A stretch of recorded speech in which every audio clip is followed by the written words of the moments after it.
All right, let's have this discussion. YouTube is all aboard the NFT train, choo-choo, and let's talk about how it's going to, well, affect you, I guess. First up, this information was delivered courtesy of a letter from CEO Susan entitled Our 2022 Priorities. This appeared in every creator's YouTube studio section, and they do something like this at the start of every year, just to reaffirm their public priorities going forward, as well as address any, say, widespread criticism from the previous year, which you can see because there's a rather pathetically worded section on the whole dislike button thing, which we'll get into in a bit. First up though, and this is the part that I like, YouTube released a creator economy breakdown, which shows the impact that this platform is having around the world. So for example, in my country of Australia, YouTube now supports over 15,000 jobs, one of which is me, I should point out, and the platform overall contributes $600 million to the Australian economy, which that's a lot of dollary dues. However, even that pales in comparison to the United States, where YouTube accounts for a staggering $20.5 billion of GDP generated. So that's pretty awesome. I'm a fan of this. It's always nice to have your industry validated. However, I'm not a fan of most of what's to come after this. Almost immediately after this update, the first thing that YouTube flags is NFTs. And remember, this is the 2022 priorities update, and they've decided to put NFTs pretty much right on top of this list. It's not we want to improve on the creator or the viewer experiences in any way, it's NFTs. So here's what Susan has said. We're also looking further ahead to the future and have been following everything happening in Web3 as a source of inspiration to continue innovating YouTube. The past year in the world of crypto, non-fungible tokens, and even decentralized autonomous organizations has highlighted a previously unimaginable opportunity to grow the connection between creators and their fans. And just so we're clear here, that last sentence is utter nonsense. YouTube is very good at using creators and the viewers as an excuse for implementing changes without much real concern for them. And at this stage, I just can't see a situation where NFTs can improve my relationship with you. I mean, crypto, maybe, like if fans could donate to YouTubers through the platform in crypto, maybe there's an argument there. But right now, NFTs specifically are just such a Wild West space. I'm not saying the concept doesn't present potential benefits for society, like way down the line. But right now, the vast majority of NFT projects are pretty blatant pump and dump initiatives. And sadly, at this point, no matter what you may think about them, if you're buying in now, you're almost certainly on the dumb side of that equation. So just as a thing, if a creator tries to sell you an NFT, please do not buy it. Regardless of how much potential you see in blockchain transactions in the future, the bulk of people right now are selling NFTs to make very quick and easy money off a craze that the vast majority of the population do not understand. Now with that said, Susan continues. We're always focused on expanding the YouTube ecosystem to help creators capitalize on emerging technologies, including things like NFTs, while continuing to strengthen and enhance the experiences creators and fans have on YouTube. So again, using that excuse of strengthening the experience of creators and fans. But again, the only experience that this enhances is the creator's ability to siphon money off their fans, obviously with a cut of whatever revenue is generated going to YouTube as well. But that's the thing, YouTube is speaking quite clearly here, because this is priority number 1 in Susan's 2022 priority list. So you can see that YouTube's main focus is gearing itself more towards new markets to expand revenue, which is fair enough. They're a company after all, that's traditionally what they do. But maybe, just maybe, in your open letter to creators, you could probably lie a bit better.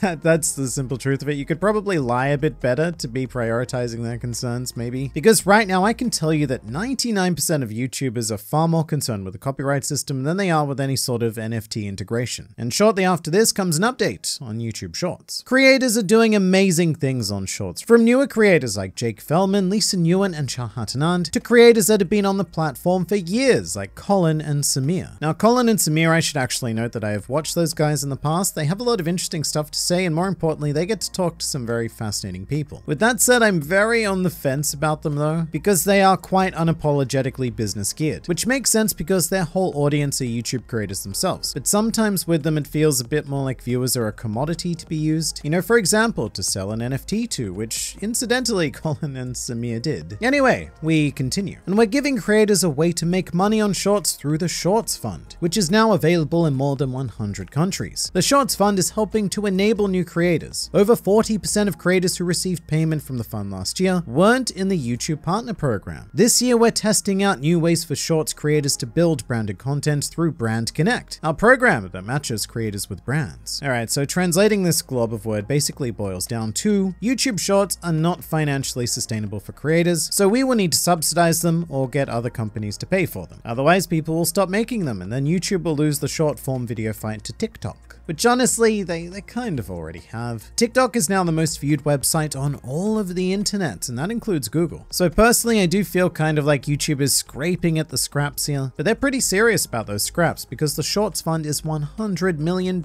not dollary dues. Dollars. But it also shows the gaping flaw with shorts. Making a 60-second video or even a 30-second video might seem like a super easy task, but making a good, engaging 30 to 60-second video actually takes a lot of time. And even if it does go viral through the short system, there's not really a financial result because there are almost no ads on shorts, which means that they just become unsustainable to keep making. And also a sub problem, which is that they can help build your audience, but from everyone I've spoken to who does this, that audience does not convert to regular content. So you're just building this entirely separate shorts audience, which takes time and effort away from your main viewers. But you know what, let's see how this Shorts Fund works. Each month we'll reach out to thousands of creators whose shorts receive the most engagement and views to reward them for their contributions. We'll also ask these creators to share their feedback with us so we can continue to improve the product experience. So YouTube Shorts are now more or less a contest. If you create a short that gets hundreds of millions of views, then YouTube may send you like $1,000 or something. And look, it's definitely better than nothing, but it's very clearly YouTube trying to use $100 million to plug a hole in this sinking ship, potentially hoping that it will buy them enough time for TikTok to sink or something along those lines, which I think is very wishful thinking. But it's very unsustainable. YouTube can't keep spending $100 million every year just to keep this feature alive. Eventually, it's gonna need to pay for itself. And they did also bring up that idea with getting brands to like sponsor YouTube Shorts, I imagine. But they also have another idea for this, and it comes under a completely different priority section called shopping. We're investing to make YouTube the next generation of commerce. We've introduced a creator tagging pilot program that gives viewers the chance to browse, learn about, and shop products featured in their favorite videos. We're also in the early phases of testing how shopping can be integrated with YouTube Shorts.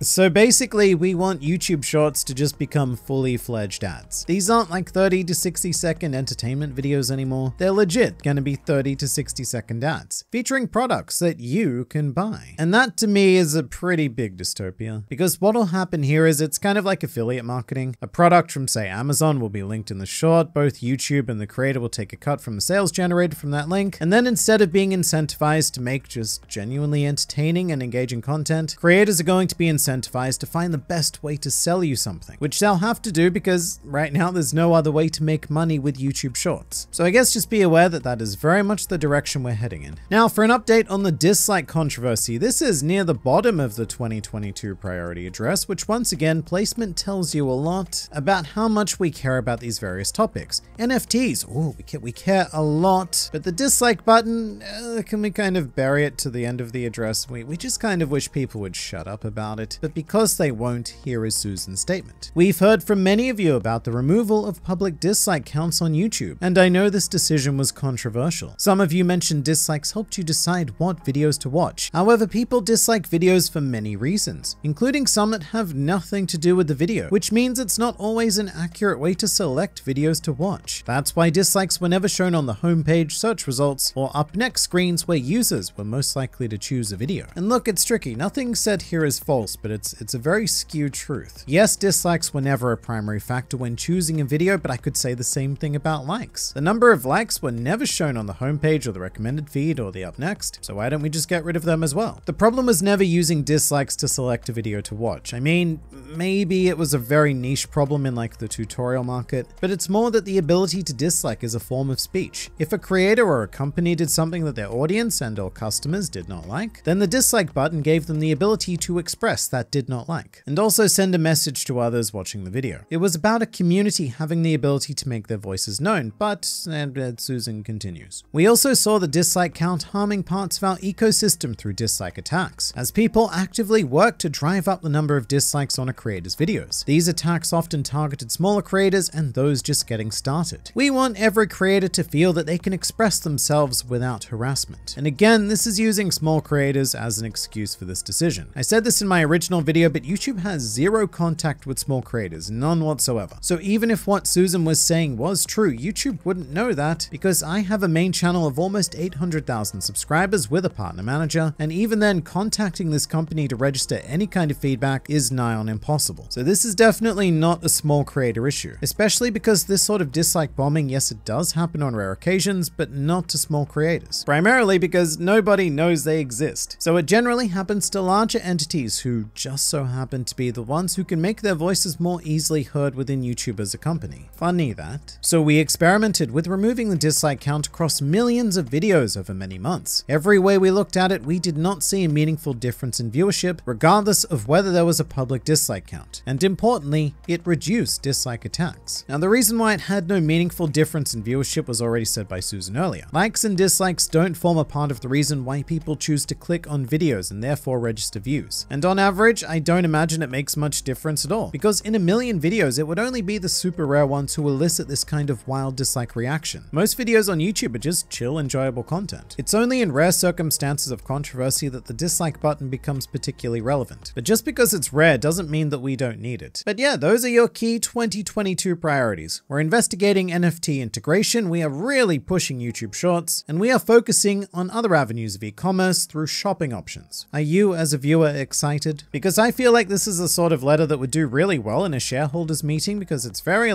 financially geared. But as someone making videos on this platform, I can definitely say that none of this excites me. It's a lot less about helping creators as it is giving us new options to monetize and exploit our audiences. That's you. We're going to exploit you. And I should say that at the very end of this letter, there was a brief mention of regulations around the world. In particular, there's some pretty scary stuff coming out of Europe with the Digital Services Act and, of course, Article 17, which could severely impact people in the anti-tubing niche. But Susan doesn't say, well, she doesn't say anything of substance. Just, we're working with the policymakers to ensure that stuff happens and that stuff won't be too bad. And I'm sure that they are. I've been very cynical for most of this video, but it's always in YouTube's best interest to make sure that their creators can still do the creation thing. And Article 17 is the kind of thing that could see a shocking amount of channels just plain blocked in Europe entirely. And YouTube definitely doesn't want that. I just don't see them having any real power or sway with lawmakers who grew up in times when internet meant a type of netting fabric in pants. So yeah, exciting stuff. And now the video is over.